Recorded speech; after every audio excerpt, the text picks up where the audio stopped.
Heɗitoɓe assalamu alaikum wa rahmatullahi wa barakatuhu. Miɗon yala on kirti jam. Sare Kode Radio International Abuja nongoydon. Sare radio waɗandu ngam fulɓe e fulfulde.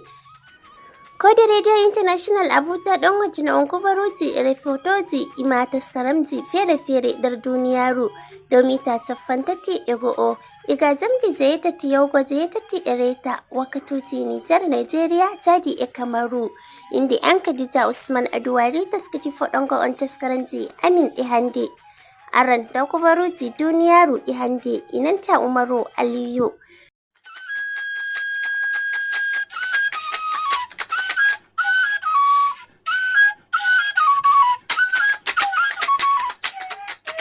Aran nda ko e kubaruji ɗin. Ardiɗo lesdi Nigeria Bola Ahmed Tinubu holli seyo dow nasaraku ngu soje en lesdi ndin keɓata dow saggarle en nder balɗe ɗo. Jango alat 15 lewru Septemba to jam nebbam petur iga kompaniwa sakowa nebbam petur jam Dangote fuɗɗan hutinirego ha lesdi Nigeria. Non bo on nanan ardinoɗo hukumaji hakkilankirento lesdi Saudiya tiggama duuɓi 20. Jotta bo nda kubaruji ɗin ɗi fumaji. Ardiɗo lesdi Nigeria Bola Ahmed Tinubu holli seyo dow nasaraku ngu soje en lesdi ndin keɓi ha tilfuki saggarle en balɗe ɗo ha gallure woylahirna lesdi Nigeria hawtade be tabitingo soje en majum wallinde gomnati mako ndeni fuu. Tinubu hellani ardungal soje en lesdi ndin be hukumaji police sirru be ma soje en lesdi ndin fuu dow tiiɗal ngal ɓe ngaɗi ha hokkiɓe nasaraku ngun. Kubarwol manore Tinubu wurtinama on ha nder andinore nde ballowo ardiɗo lesdi dow ko larani cakol kubaruji Mustabayo Ananuga waɗani jungo. Tinubu wi nasaraku ngu soja en lesdi ndin keɓi dow saggarle en majum holli tabitinango lesdi Nigeria jonde jam be de'ende ɓurai sembe soja en lesdi ndin. Yande Alhamisa salinde ɗo onni agal soje en taskitaɓe ngam honugo saggarle en be kuuɗe saggarle ko ha woylahirna lesdi Nigeria andirangal Operation Hadarin Daji mbari saggarlejo kastaɗo andiraɗo Halilu Sububu. Halilu Sububu on laati ardiɗo mobgal saggarle en diwal Zamfara, diwal Sokoto, diwal Kebbi be ngal Katsina. Ha fahin soje en keɓi nasaraku mbaruki saggarlejo kastaɗo andiraɗo Sani wala birki ha diwal Katsina. Non bo soje en majum sankiti sangere saggarle en ha diwal Kaduna. Ha ton bo ɓe tetini fukaraɓe 13 ɓe saggarle en nangino ngam ceede. Nasaraku soje en dow saggarle en ɓawo ɗo heɓama on ɓawo Tinubu umri ardungal soje en lesdi ndin egga iga Abuja kota Sokoto ha seito jonde jam be de'ende lortani woylahirna lesdi Nigeria.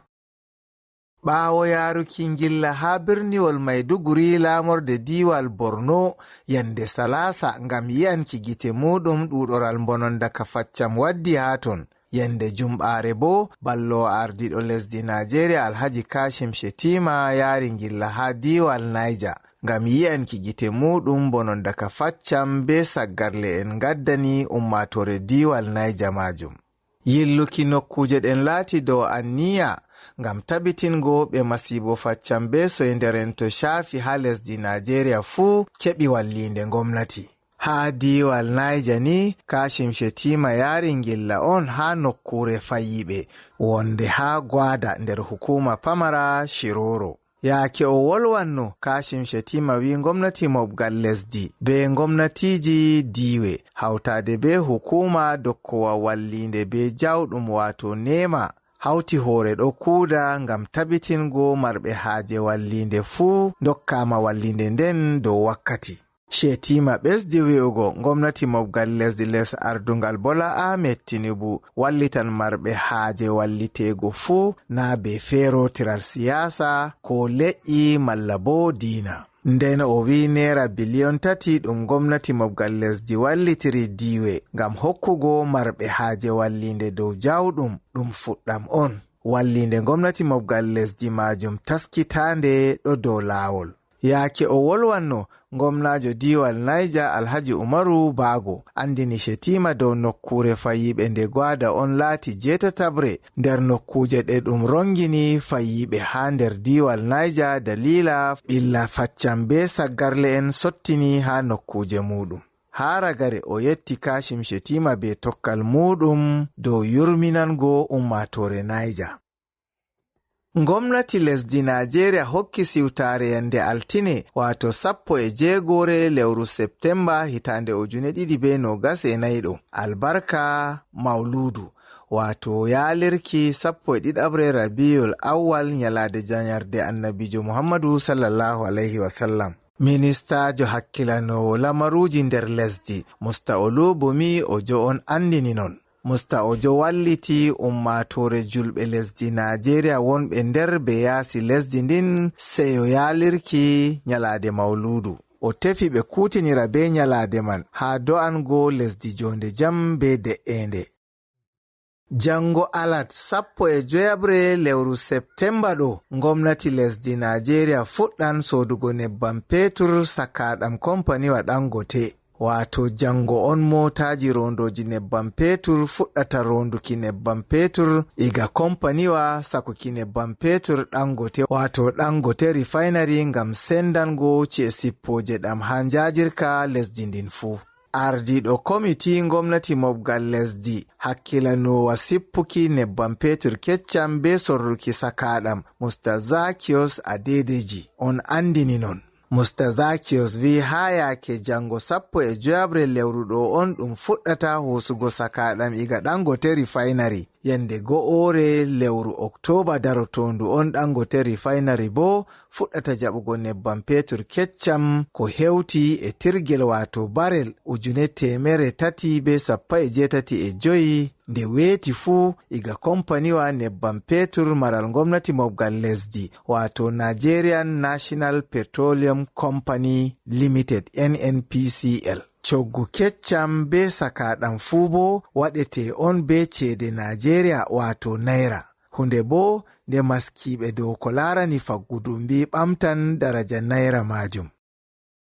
Hitordu ha lesdi Saudiya hiti ardinoɗo hukumaji rento lesdi ndin General Khalid bin Karrar Al-Harbi duuɓi 20 ha tiggordu dow aybe domle. Nonnon bo hitordu man umri General Khalid yoɓugo cede ko hewti dola Amerika 215 hawtade be lornango Baitul Mali cede dola Amerika 3,500,000 ɗe o ufori. General Khalid waɗi duuɓi 6 o ɗo tambi korwal totungal majum. Yakere nden on bo o nyami cede ɗen. Kerol kubaruji ɗin gonde be taskaraji amin luttuɗi.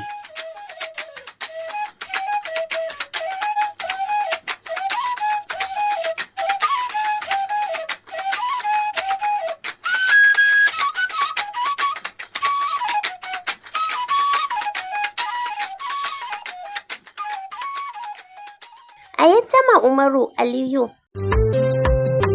Mino ka wala ko min poti min biya ay on arti on timmini kode radio international kam sai yettore tan sai yettore Allah accu on Allah wallu on Allah hawtu hore meden Allah wallu demgal fulfulde be pulako.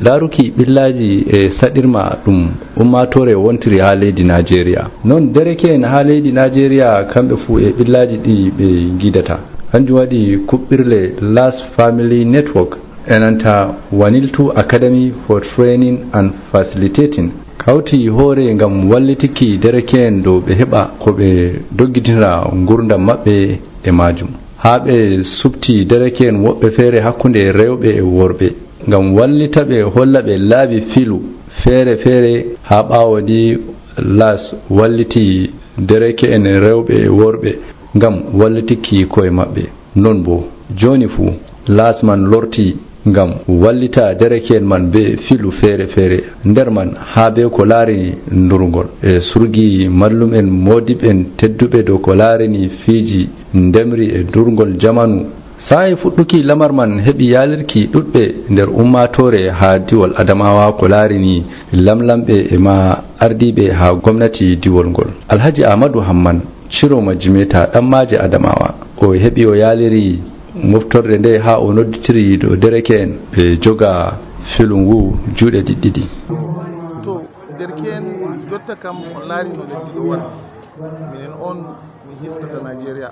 so gam may on heɓi nde lila pat on joga boɗɗum on teddina Allah vallu en Allah waɗu bo en hisna yimɓe amin en hista saro amin usoko min yetti Allah jaabu. Sauro gwamnajo diwal Adamawa Dr. Malam Adamu Ba Ɓikkon kanko ma o heɓi o yaliri lamarka ha o nodditiri dereken man do ɓe dara darnde sotto ɓe holla tiɗal gam ɓe wawa filungu. Handi goɗɗo joga kuje nayi go'o a anda ɗume on a yiɗi to a hefti nda ko a mari haaje ha gurdam ma ko ha ngendam ma kanjon a laata a muyɗo ɓawo a laati a muyɗo bo dole a joga gonga ɓawo a laati a jogi gonga bo a laata aɗo tiɗini ko a ardini man to a jogi ɗi guda nayyi ko ɗume fu yahan ngam man to a wi hande ɓe eltima nden dabbawa a hokkama man ngam ɓe wi ɓe taran ha mawɓe ɓe torana ɓe be'i man to ɓe tori ɓe wari ɓe hokki goɗɗo mbewa man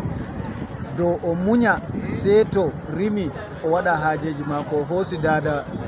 walde man wiyete o sori nayi o lorti babuji nani ngam man komin ewnitirta ɓe kanjum on ɓe jooɗa ɓe numa ɓe juttina to goɗɗo muñi jotta yeeso seɗɗa ɗo no heɓan gurdam ma ko woɗa ngam man ko ɗume on sei to goɗɗo muñi nden bo joga deidei ko ɓe eltorama ɗo ɓe joga ɗum be juuɗe ɗiɗɗiɗi ɓe laata bo himɓe gonga ɓe joga amana deidei bana ko ɓe yeccama. Alhaji Muhammadu Sani Jada ardiɗo Last Family Network o wanginini kode sabbam moftorde nde. To min mofti derke'en ngam min wanna ɓe fito musamman ko larani durgol dabbaji amma ha yebre ɗo min ekkitinan ɓe dabbaji pamari takanas ma mbewa min yiɗi min ekkitina ɓe anda himmiɗinara mbewa ɗume on mbewa no ɓe wadata be mbewa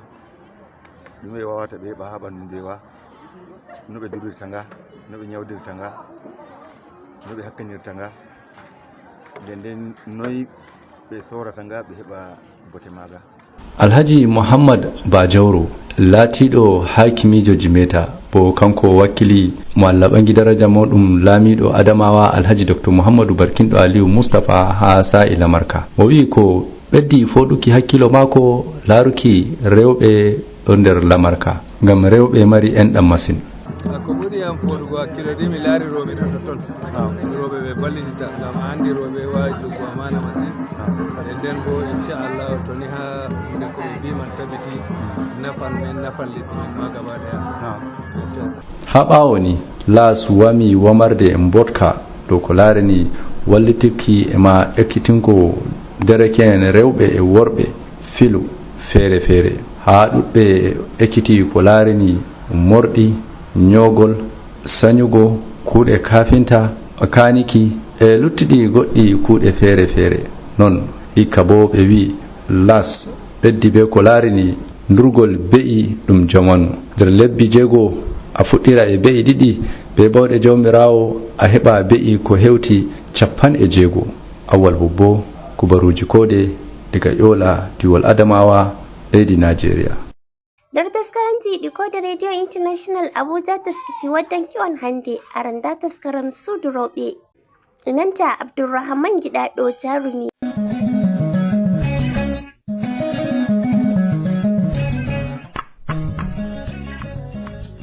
Heɗitoɓe assalamu aleykum min ɗo gondi be dada sare ala seede no inde ma? Assalamu aleykum, inde an Hajiya Amina.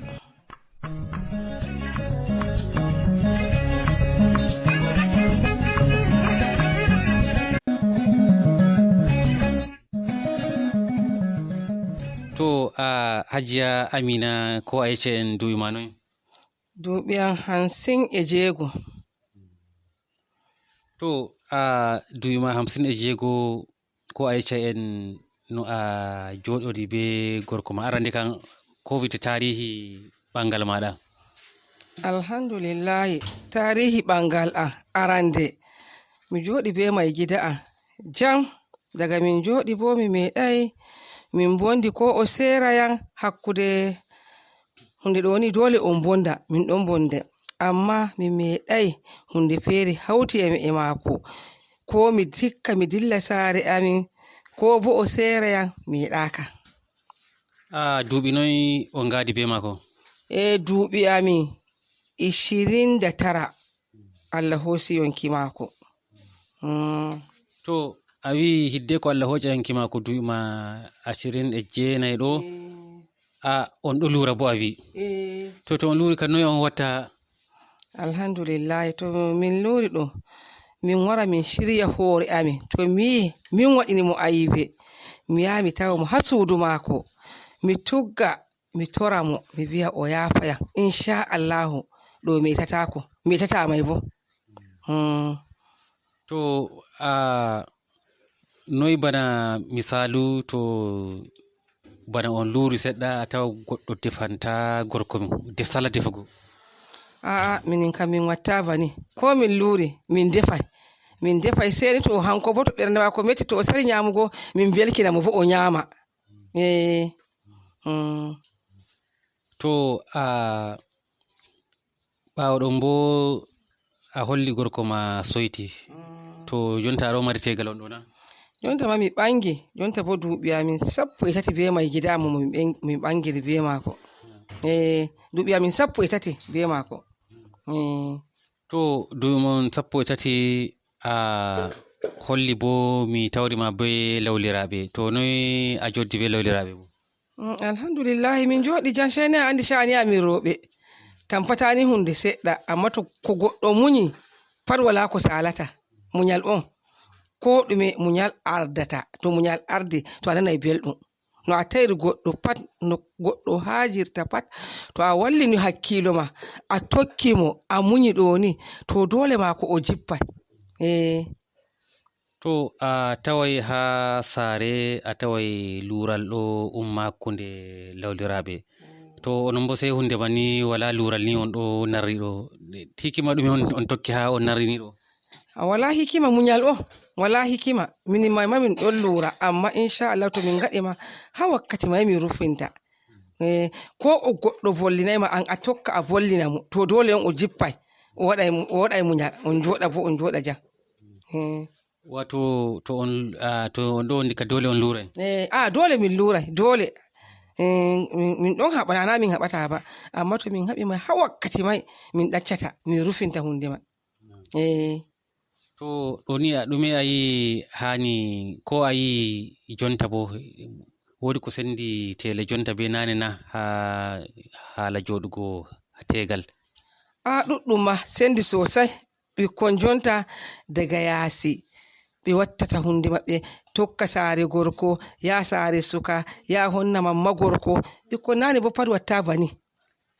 To noy hala jonde tegal maɓɓe be je moɗon, a wi nane an ba a wodi munyal ha majo, jonta bo a yi non ma wodi munyal? Jonta to ɓe arti ɓe timmini soyayya ha yaasi wala munyal, hala munyal kan wala sai fewre, gorko fewa debbo fewa, to ɓe yehi bo ɓe joɗi ɓe yi wala kanju wala hunde ɓe fewi ɗo ni andi jota dole on ɓe lura, yawwa ɗum nane bo wala bani. Wato fewre ka jogata, fewre jogata? Fewre tayi amma fewre jogata. To ɗume a noddata ɓikkon rewɓe jonta ha be worɓe man fu ha dow yigo ɓe tokki laabi moɗon ngam tegal voɗa, ngam nane ma na ɗum anniya yimɓe mara anniya tegal kam nane ma ngam yimɓe joɗa on ha abada? Min kam komi noddata ɓe useni ɓikkon jonta ɓe ɗacca tokkugo worɓe ɓe ya sare ɓe yaɓe honnay mamma gorko, ɓe yaɓe honnay adda gorko, wala mutunci. Hani an ɗo to ni gorko ɗo wari ɓangete on ngam Allah a joɗa o wara o tawma ha sare mo o waɗa ɓangal ɗo, sai to a yahi sare gorko sannan gorko anda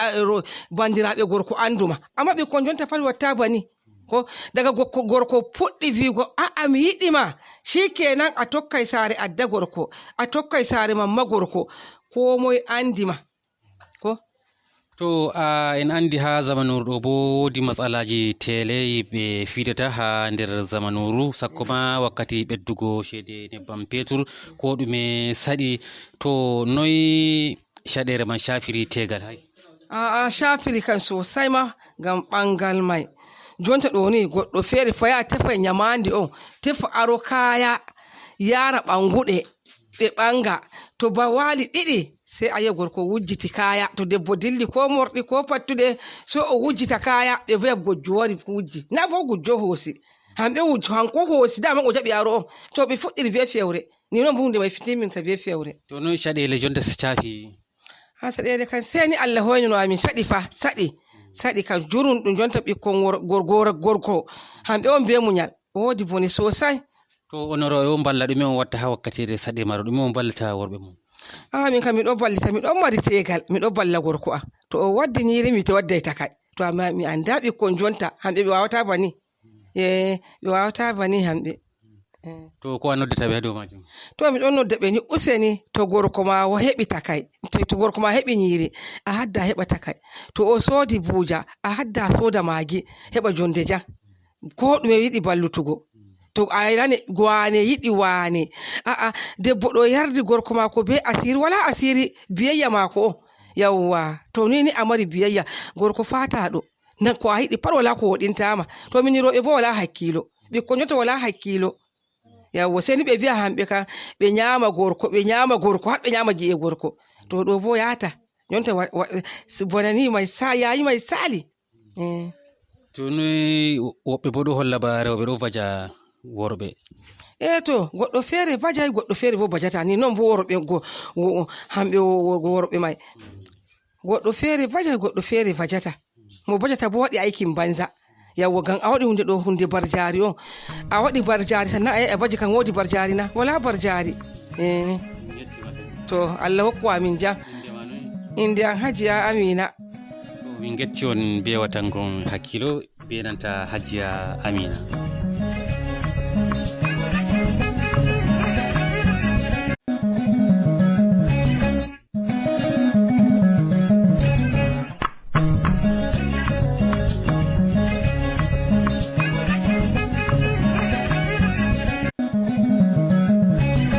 Ayatama Abdulrahman Gidaɗo jarumi.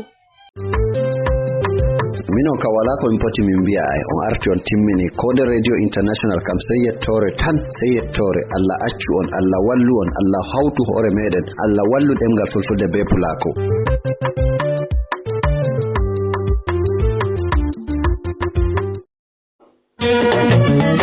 miɗo nana belɗum heɗitago kubaruji kode radio international ha kilohas 1295 dedai jamdi 7 yahango 7 ereta jamma agogo Nigeria Kamaru Niger enanta Chadi non bo jamdi 7 yahango 7 ereta agogo UTC Taskaram kopli a sawere tokkite bawo inanta Ayuba Lamido Munyal تركديك عيد وصلك الغديان الشركة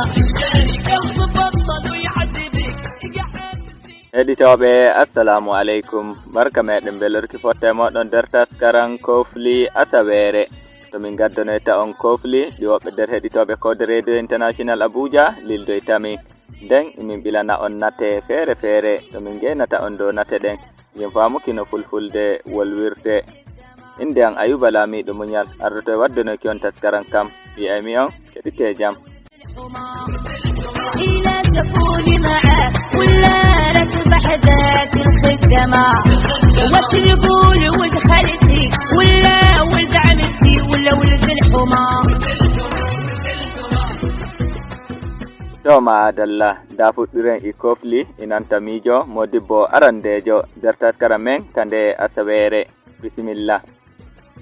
Assalamu alaikum wa rahmatullahi ta'ala wa barakatuhu. Wakkatire koble suudu radio KRI Abuja. Ayuba Lamiɗo Muñal an omtani en ndu'u zawleru Ayuba Lamiɗo Muñal a homnama. rakoble en yaaki to tedduɓe ɓe Allah teddini ndottiwa manga barkantenga Alaji Sa'idu Maccu mo Libreville Gabon, jomirawo waɗa ɗon a jamu. Aliyu Arɗo Labbare, jomirawo waɗa ɗon a jamu. Muhammad Tukur Bargu, Niger State, Nigeria, jomirawo waɗa on ɗon o yamɓe. Alhaji Abdallah Saudi no Funangere Cameroon Bertuwa, jomirawo waɗa on ɗon o yamɓe. Alhaji Ali Ndiyawa Mbakka Diwali Maiduguri, Nigeria. Alhaji Jamilu Musa, Niger State, to on fuu jomirawo waɗa on ɗon o yamɓe. Masha Allah. Horiɓe luttuɓe on fuu moɗon fuu to gonɗon, kala fuu mo nambo muɗum jippoto ɗo nder mi homni on kuma mi yelanike on khairu. Ayuba Lamiɗo muñal mi yi'i nga alnatal maɗa, nga alnatal to minon ni fulfulde wuro amin ɗo no Hausa en noddata ɗum minon ma non min tawi e doya. To amma ni mi andi eɗum wodi inde e fulfulde hammi hettindo minena horiɓe fulɓe no ɓe noddirta ɗum. Inchallahu to on kofnama on jelanama khairu. Inde am Ali Zaki daga ɗo nder birniwol Kaduna, Nigeria. Assalamu alaikum. Assalamu alaikum warahmatullah barakatuh. Sobiraɓe heɗitotoɓe jawleru KRI, wakkatire kofli ɗum min mo moɗon Saidou Yari pullo éthiopien jo taweteɗo jahirnage lesdi Cameroun wuro Bafang. Mi hofdi onon fuu moɗon wonɓe nder jawleru e Ayuba Lamiɗo muñal mi hofnima sosai, nonne mi hofna Alaji Saidou Massou diga Libreville Gabon, e mi hofna Abdallah Al Saoud gonɗo funangue lesdi Cameroun wuro Bertuwa, e mi hofna kala derɗiraɓe heɗitotoɓe wakkatire kofli wondaɓe nder jawleru ɗo e noon heɗitotoɓe jawleru ma on pat on kofnama on barkiɗinama. Mi yi natal ngal turoyiɗon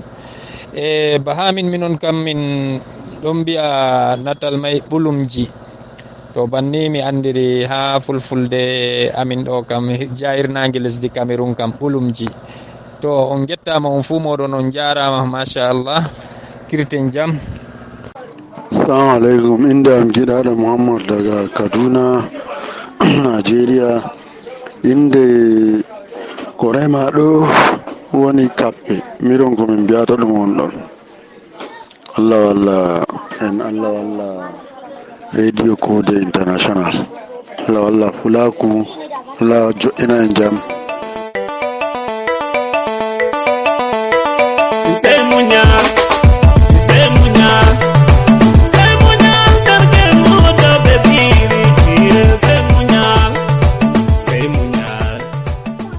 Assalamu alaikum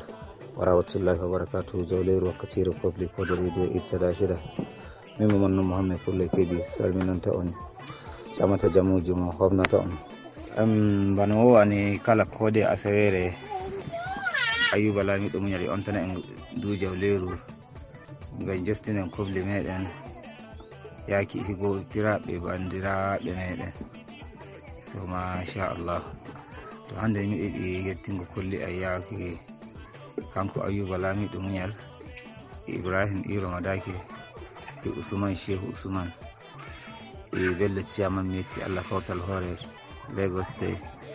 e President Metti Allah kawtal hoore Nigeria Alhaji Dr. Bello Boɗejo, e Ciyaman mo Gwandu Local Government Alhaji Jaɓɓi Ɗan Maruɗa, e Sakatarejo wakko. Masha Allah. Bana o wani ɗum ko yewɗa hande ƴamɗa wiyete men e fulfulde amen ɗo meɗen nodda ɗum dunduje, ɗo diwal kewi meɗen nodda ɗum dunduje. Assalamu alaikum warahmatullahi wabarakatuh. Assalamu alaikum warahmatullahi wabarakatuh. Jawleru wakkatire kofli KRI, ɗum sakirawo moɗon Saidou Maccu diga ɗo Libreville Gabon. Mi hofna onon fuu moɗon, mi yelanon khairu. Mi hofna Ayuba Lamiɗo muñal maɓɓitan ɗon jawleru ndu, mi hofnima mi yelanima khairu. E Ali Zaki kimo Kaduna, a hofnama a yelanama khairu. E nde mi yiya tokoram ɗo sakirawam Saidou Yari diga Cameroun Bafang, amma a hofnama a yelanama khairu. E noon tirɗawo meɗen Pullo Kebbi, amma a hofnama e ɗumani oɗo giɗaɗo e nden Pullo mo Kebbi. To onon goni yeesom ɗo ni on fuu mi hofni on, mi ƴamana Abdallah Saudi en, mi ƴamana kadi Alhaji Ibrahima Dake likita alfa wayri wangugo jawleru ɗum mi anda woodi marɗo kubaru mako fof wangana en kadi inchallah mi hofni noon fuu moɗon bo kadi en gi ndiyam waɗi fitina ha leydi Maiduguri mi yelo Allah fa bo Allah rena saklaɓe meɗen wonɓe toon fuu machallah minon ni photo ngol oɗo Ayuba Lamiɗo muñal waddani minon ma fulfulde wuramin ka ɓulumji min mbiyata bana Saydou Yari wi ɗum noon ni minon ma min andiri ɗum ɓulumji to machallah kirten jam. Assalamu alaikum warahmatullahi ta'ala wabarakatuh. Suudu men dokka RAI ndo kasire kobli on komnama on jettama on jalanama hayru on fuuto taweteɗon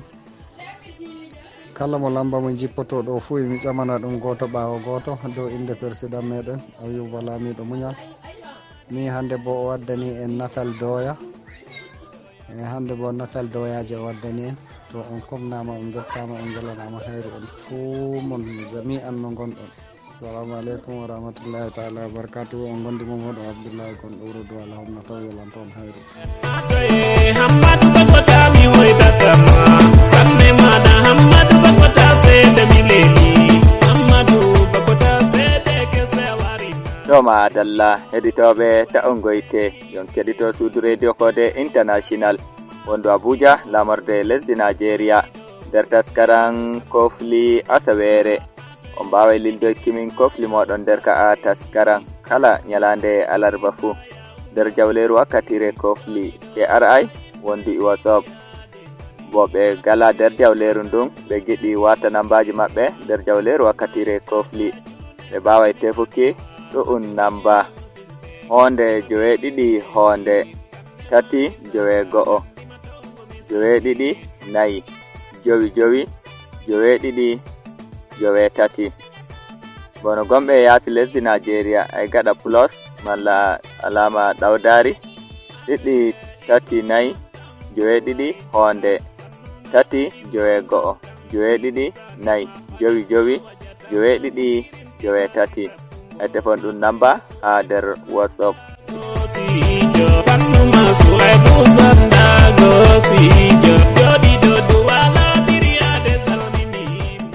Assalamu alaikum wa rahmatullahi wa barakatuhu. Ayuba Lamiɗo Muñal a maɓɓitani en jawleru hirtugo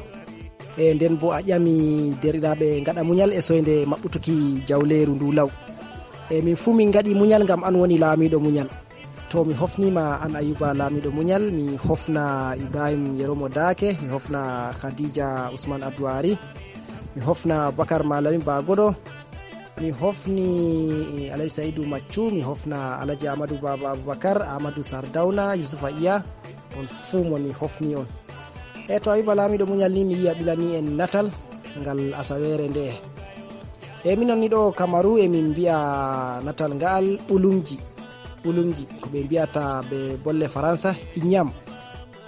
To min Mohammed Mo Jalli diga Bertois lesdi Cameroun on gettama on gelanama khairu. Assalamu alaikum wa rahmatullahi wa barakatuhu. Musulmina kende jawleru kofli daga Abuja. Mi hofni on fu moɗon fulɓe to tawete funa goto e min Haruna Tela e taweteɗo nder wuro wiyetengo Tayandi lesdi Cameroun. Mi hofni on fu moɗon Ayuba Lamiɗo Muñal mi hofnima ardaniɓe Kode Radio International Abuja on fu moɗon na goto e mi hofni on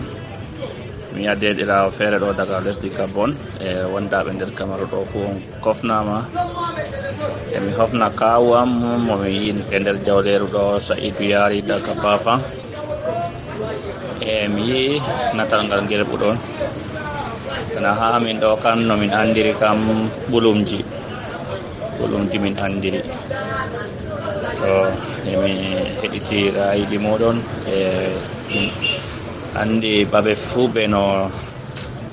no mbirta hunde to gettama emi wondi be moɗon emi heɗito on. Assalamu aleykum. Assalamu aleykum wa rahmatullahi wa barakatuh. Jawleru wakkatire kofli KRI Kode International Abuja mi hofni mon fu moɗon mi yelani on hayruji nokkure nder on mi hofni lamba daga fuɗɗi haali mi hofni kala wonɓe nder jawleru ɗo pat mi hofni mon wala o ɓe o mi hofni Ayuba Lamiɗo Muñal mi hofni Hadija Usman Atwari mi hofni moɗon fuu moɗon mi welani mon hayruji aɗa yuba lamuel mi laari natalji a jippini amin aɗo ha leddi nga wondari Adamawa Kamaru min no yewna ɗum ɓulumji woni mi hofni moɗon fuu Saydou Maccu mi hofnima Ali Jaki mi hofnima mi yelanima hayruji e nokkure nde woni fu mi hofni Sunusi taweto leydi Gombe mi yelanimo hayruji e nokkure nde woni fu mi hofni Diaw Gombe mi yelanimo hayruji e nokkure nde woni fu mi hofni Alhaji Rem Oumar taweto leddi Kowet mi yelanimo hayruji e nokkure nde woni fu mi hofni président Ibrahima Bakar Diaye taweto leddi Chat mi yelanimo hayruji e nokkure nde woni fu mi hofni kala sobiraɓe amen yiddidiraɓe amen e derɗiraɓe nam kala wonɓe nder leddi fulɓe kala leddi nder leddi Chad Congo Centrafrique Cameroun Gabon RCA Sudan kala fulɓe woni pat mi hofni monon fuu moɗon mi yelai mono hayruji nokkure nden fu min wiyeteɗo Amadou Boulay taweteɗo leddi Kamaru gonɗo duwala diwal maayo. Assalamu aleykum.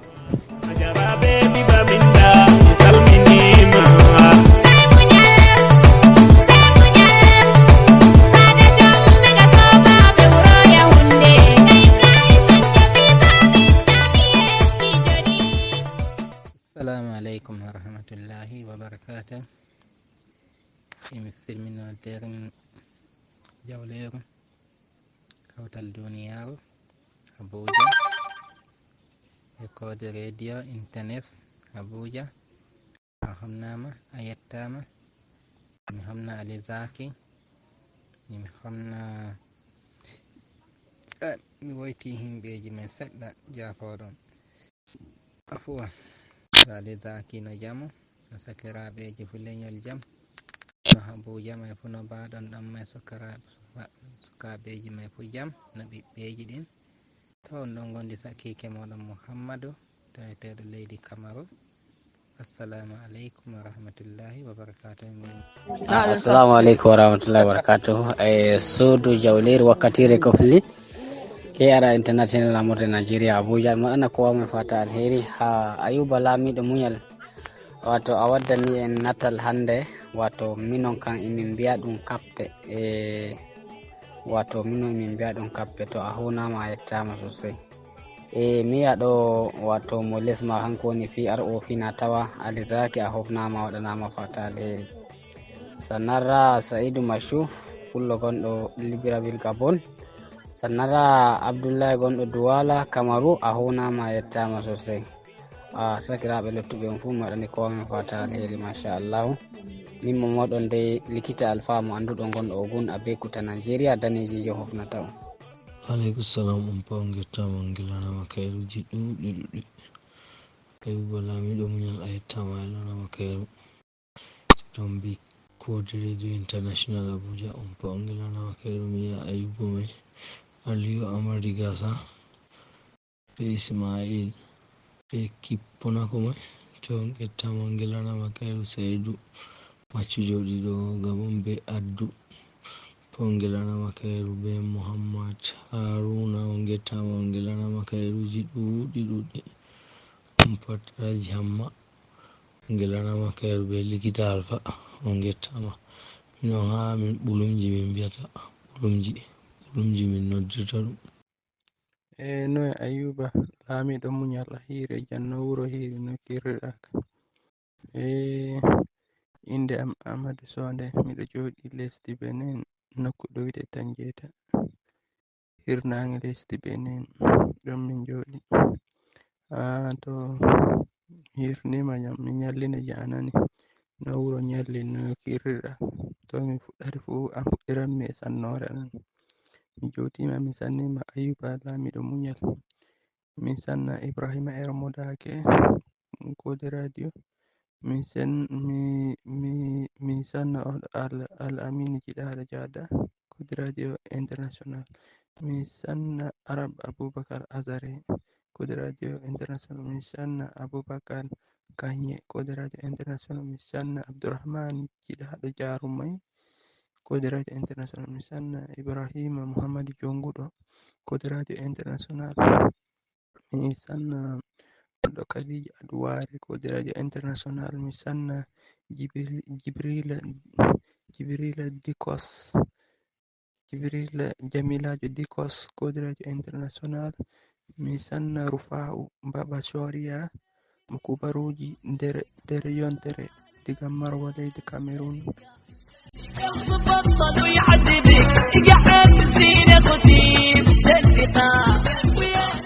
To madalla fu ɗo omin gaddi ragare taskaran kofli asawere kande e asawere do darnde hukuma suudu radio kode international inde an Ayuba Lamiɗo Munyal di aymi on gonde ami wonde asawere ginnanki wokka taskaran feere kesa balen jam ولا ولد الحمار إلى تكوني معاه ولا ركب حداك الخدمة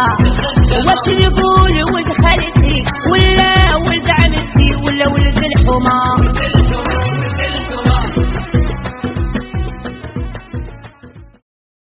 Jotta da taskaram Radio Faransa International da ɗemgal fulfulde iwallinde ko da Radio International Abuja. Laawol gandal e needi oleltal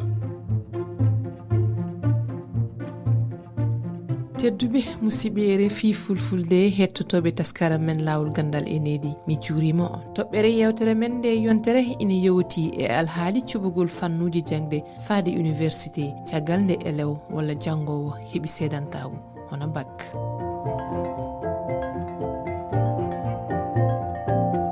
hebde bac ko hunde welde sanne wonande jangowo kala hono ummade duɗal hakkundewal hono lycée faade université ina wonani sattene won en kono kadi woɓɓe aɗum weɓaniɓe no feewi ko weeɓi ko fof walla ko satti ko fof ina namni ballal to fannuji kewɗi ngam hebde hen ko laaɓi e ngol cuɓugol jaɓɓoɗen koɗo yewtere men hono Ibrahima Bari gardiɗo feddi wallere eleweɓe suɓade fannuji jangde toon to Guinée. Ibrahima Bari mi salmanima. Mi salmini auditeur ɗum ɗon fof ko ɓe wontiri e aduna o. An ka horejo suudu toppetindu ko fati e wallidde jangoɓe woni lekkolɓe ɓe no cuɓori fannuji ɗiɓe yahata to université. Minen golle amen min haray ko ɗum fiire haɗa no wiya ɗon ɗon ko min suudu tawɓe min haldiyo min wallito fay koye woni to janngude fiiyo ɓe anndu ko honno ɓe suɓorto ko ɓe watta kon kay université par ce que on anndi sattende ko min tawi ko min hitaande beesi woni résultat baccalauréat o yalti fay koye haray ɓe faala anndude ko honno ɓe suɓorto ko ɓe watta kon ka université kono haray e alaa ko wiyetee kon information ɓuuɗu ɗum wallitotoɗo ɓe fii anndugol wonati ɓe suɓike informatique ko honɗum ɓe waawata waɗde comme golle comme métier si ɓe gayni janngode ɓe suɓike wona médecine ko honɗum ɓe waawata waɗde comme golle comme métier si ɓe gayni janngude haray ko ɗum fof waɗi suudu amen ɗum min inni jooni min ƴettu pehe mais waɗa ko wiyetee ɓay ko informatique woni spécialité amen o min waɗa plateforme waawɗo wallitaade fayɗo to fof hara ɓe waawa humpitaade ko binnamanna ko janngete ka université ji e si a janngii ko honɗum waawɗaa waɗde comme golle so a gaynii janngude wallitoo mawɓen fiiyo ɓe timtodude e fay koye maɓɓe koye ɓe yewta ɓe issuɓe ɓe ndaara information ɗi wonɗi ɗin ka nder plateforme ɓe suɓooyi ɗin kam e fay koye maɓɓe koye waawi ko ngollaa o ɗo waawɗaa rewde haan waawa waɗde ɗe mekke ɗo. lekkolɓe ɓe hol laawol ɓe mbaawi rewde holno ɓe mbaɗata kamɓe ni bon haray fay koye joni kala faalaaɗo humpitaade wonde manna fiiɗin information ji ɗon haray meɗen waɗi plateforme en ligne wonɗo disponible ñannde o ñannde l'heure be l'heure mo on tigi inni haray mo woni disponible haray mo kala connectiɗo so windi ɗum ɗon haray o accida e on plateforme ɗon o waawa waɗde ɗi makko ɗi fof formation ji ɗinno toon métier ji ko wiyetee kon golleno toon université ji janneeɗi ɗinno toon maintenant mi ɓawti ɗum ɗon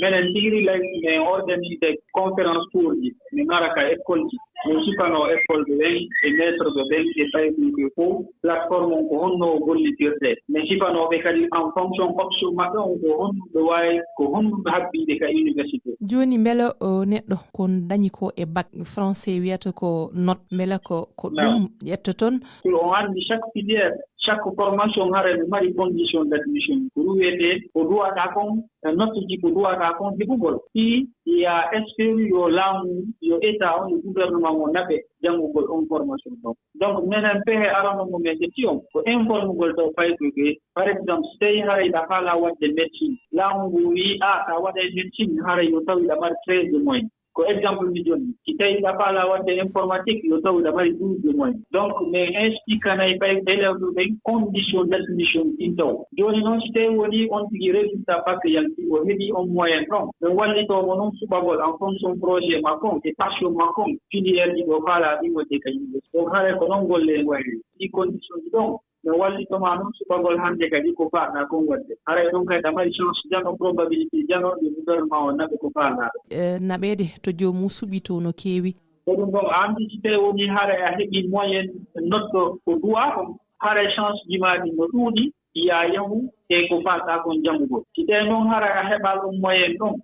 mo heɓuɗa o ina wawi toujours anndugol kabɗat ɗon ko formation hunɗum wawɗa waɗde par ce que a remplissali on critére mo laamu ngu waɗi o to baŋnge kayitol holɗin kayitaji nouveau bachelier walla keɓɗo bac taw namnote so yonti suɓade haray so woni ka nouveau bachelier ɗo a ari suɓagol déjà a ndaara woni ko hunde woni prérequis ɗi si a anndi ko non prérequis ɗi tawi a remplisi prérequis ɗi on say noon suɓoɗa ko falɗa kon wonde ka université joni noon wona par exemple on fitti ka lañine on si tawi woni haray par exemple a ari a informique a heeɗi information ji ɗi fof sur la plateforme www.orientation.com après gouvernement on tigirno mari mum o watta choix ji maɗi donc minen haray on est comme un complément walluɗoma un conseiller qui t'a aidé à choisir les formations que tu peux faire à l'université. Ɗum ɗon yewta ɗum ka français o hakkille holɗum mbajotoɗa ɓeɗo l'école ɓe haɓe mbawa hebde tigui koɓe cuɓi ko e sattede ndeɓe jogori hen hawrude holno ɓe mbaɗata haray conseil mi jonata o kay taw ko addi on ko ɓe waɗa ɓe baccalauréat on to ɓe waɗa ɓe baccalauréat haray ɓe mari pucci en ligne wonɗo disponible nan ɗo ñande leer ko ɓe wawata informade hawre prérequis ɗi par ce que janngugol ngol no moƴƴi kono so tawi a anndi ko prérequis moɗɗum waɗa remplisude fi waɗoygol ko faɗa kon wadde ka université haray a heɓi pehe ko concentre e mum fi a heɓu résultat mo faɗa ɗum ɗon ko goo ɗiɗi waɗuɓe ɓen bachel waɗuɓe ɓen bakko résultat yaltiɓe heɓi baccalauréat o haray ɗo yeɓe yaade ɗo ɓe suɓa orientation mo ɓe faala on waɗde ou bien ɓe ƴetta choix mo gorejo maɓɓe majaji ɗiɗo maɓɓe suɓi kamɓe kadi way on ɗon suɓi keɓe suɓo ɗum ɗum harana passion maɓɓe haray ɓe wawi yaade hoore e nder on plateforme jiɗi orientation.com ɓe renseigne o taw moƴƴa si ɓe gayni renseigneade moƴƴa ɓe anndi o formation ɗo sa waɗi ɗum ɗo ko ɗe métier ɗo ko ɗe golle ɗo wawonta waɗide sa gayni janngude en fonction ɗum noon ɓe ara ɓe suɓa choix maɓɓe o haray kadi si tawi goɗɗo o waɗi choix kadi université mais o yehi o fuɗɗike janngugol on tawi ɗin choix ji ɗon yaadaɗe ko faala kon imo wawi arde toujours ka plateforme o renseigne o moƴƴa après o waɗa ko ɓe wiyata ko réorientation makko haray ko ɗum ɗon mi mayi ko mi waajo seydi bari mi yettima a jarama no fewi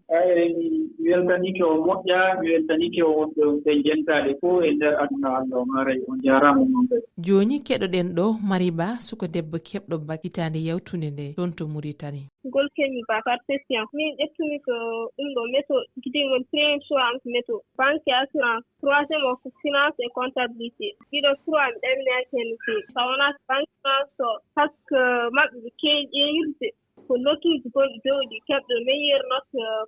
ƴeewatan ko heɓɓe meilleur notuji e matiére uji basé ɓe mbaynawden kam finance et comptabilité par ce que mi yehi science kam mi dañi hen note mon ɓe mbaynawden kadi médecine général kono ɓurata ƴeewde tan ko notuji meilleur uji ɓe tan ɓuri heewde ƴettande majum par internet tan mbaɗa hen choix ma envoyable a yahata hay nokku a jooɗo galle mo mbaɗa e internet choix ma envoyable te a yoɓata haydara jofniren yewtere men e Faty Diop keɓɗo bac emo simtana en toon to Mali holno ɓe mbaɗata so ɓe keɓi bac eɓe jaha toon to université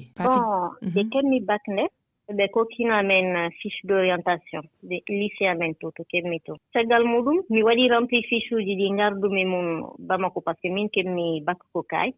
voilà donc gardumi e fiche o Bamako mais fiche o quand même tana ɓamaka quoi. Donc ko fiche goɗɗo ɓen kokki amen toon.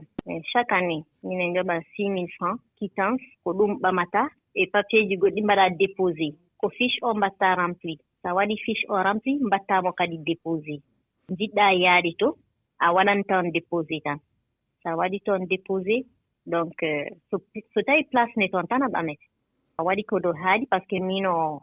ɓe keɓmi bac nde min ko anglais jinnomi waddi. Mbaɗmi déposé dossier jam.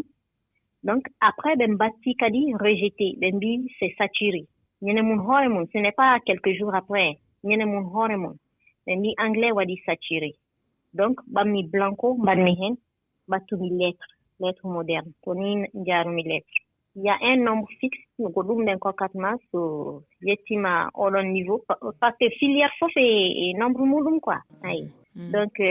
anglais eɓe jogii nombre yimɓe ko ɓe ɓamata so tawi a waɗi inscrit law donc ɓe ɓamma mais sa ari retard so waɗi saturé ɓe ɓammatama han kadi nam. Lettre moderne kadi ko 1000 personnes parce que première année ko 1000 personnes en fi de 1000 min jangata voilà ɓurata ɗum kadi ko noon gadiɗo windaɗi fof ko on aɗato ƴettede. En jetti Adji Diagne karalla juɓɓinanɗo en nde yewtere ha yontere arore so weeli gueno. Minon ka wala ko min poti min mbiya ay on arti on timmini Kode Radio International kam sey yettore tan sey yettore Allah accu on Allah wallu on Allah hawtu hoore meɗen Allah wallu ɗemgal fulfulde be pulako.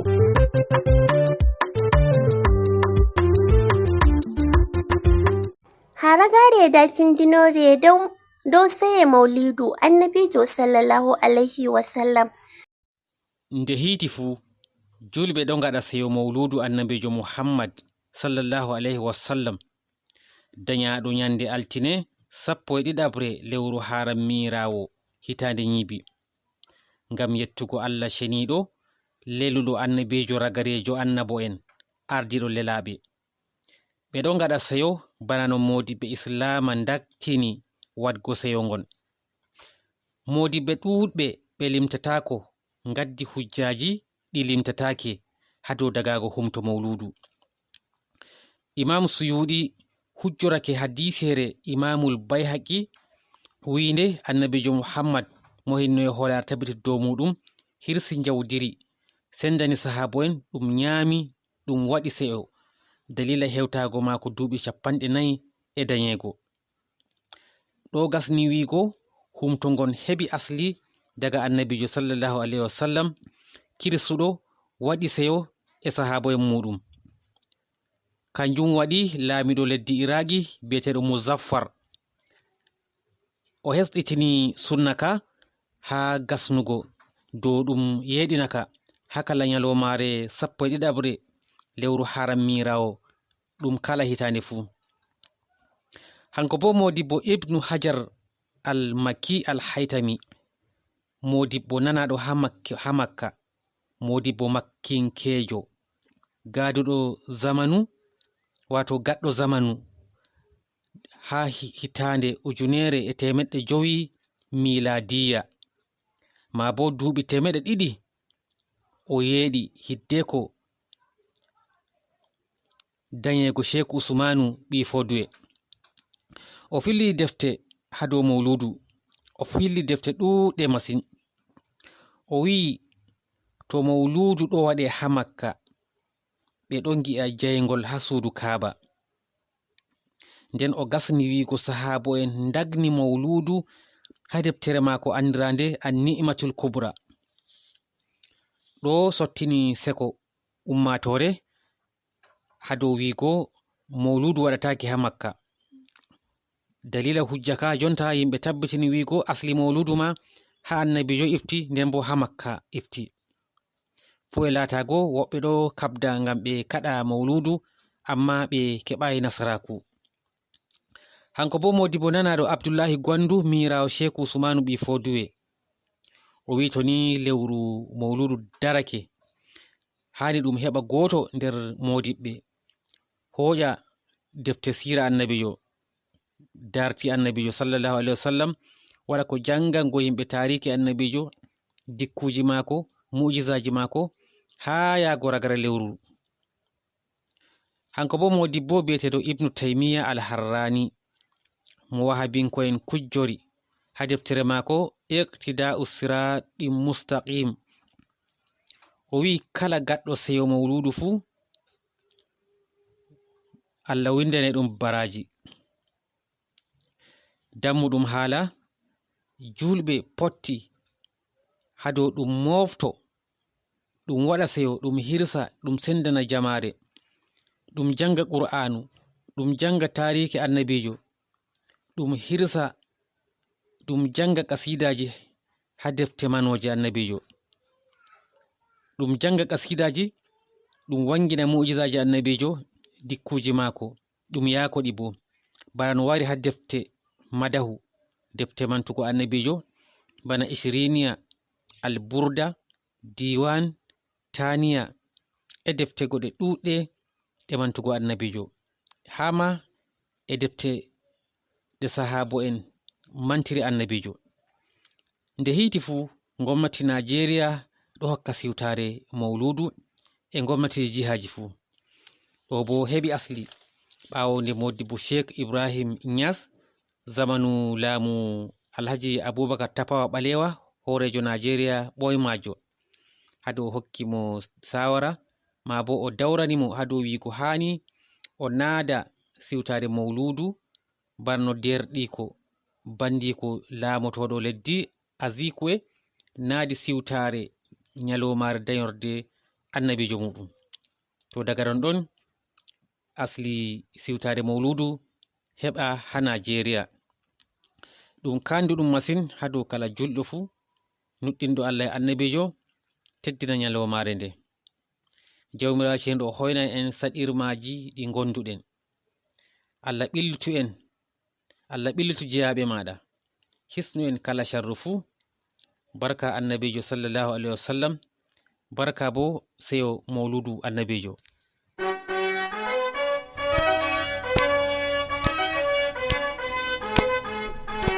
salatu salamu edo mustafa giɗaɗo cuɓaɗo a khairul wara salatu salamu edo mustafa giɗaɗo cuɓaɗo a khairul wara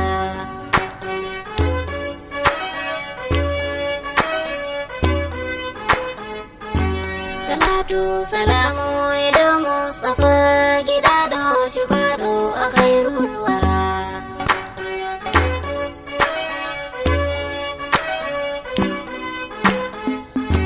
bismillah inde jawmam ɓangiɗo Allah jogiɗo pofɗe demmo ngam hayrul wara ko mbaɗaymi fuu mi bismoto mi sennoya Allah to mi huuɓi bo mi hamdino giɗo hayrul wara salatu salamu eɗo mustafa giɗaɗo cuɓaɗo a hayrul wara jami fuu aɗo enɗiyam ya rabbi Allah e moƴƴe ma mi yeɗir giɗo hayrul wara nyam am jaram am e maɗa ya Allah a harniyam mi yetti risku khairul wara salatu salamu eɗo mustafa giɗaɗo cuɓaɗo a khairul wara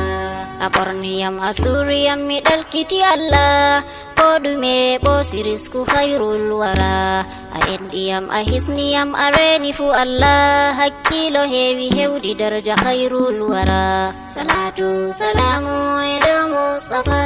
giɗaɗo cuɓaɗo a khairul wara salatu salamu alal khatimi anbiya'u habibu anta khairul wara salatu salamu eɗo mustafa giɗaɗo cuɓaɗo a khairul wara misilmini ɗo mahiru nunaɗo Allah mo jam e kisdam tabitani jagorɗo maysara ardiɗo takle aran takle khadimi Allah ɓangare kam wala bababirawo Zahra salatu salamu eɗo mustafa giɗaɗo cuɓaɗo a khairul bandiraɓe fulɓe fuu e fuuɗo en gaddi ragare taskaranci amin ɗi hande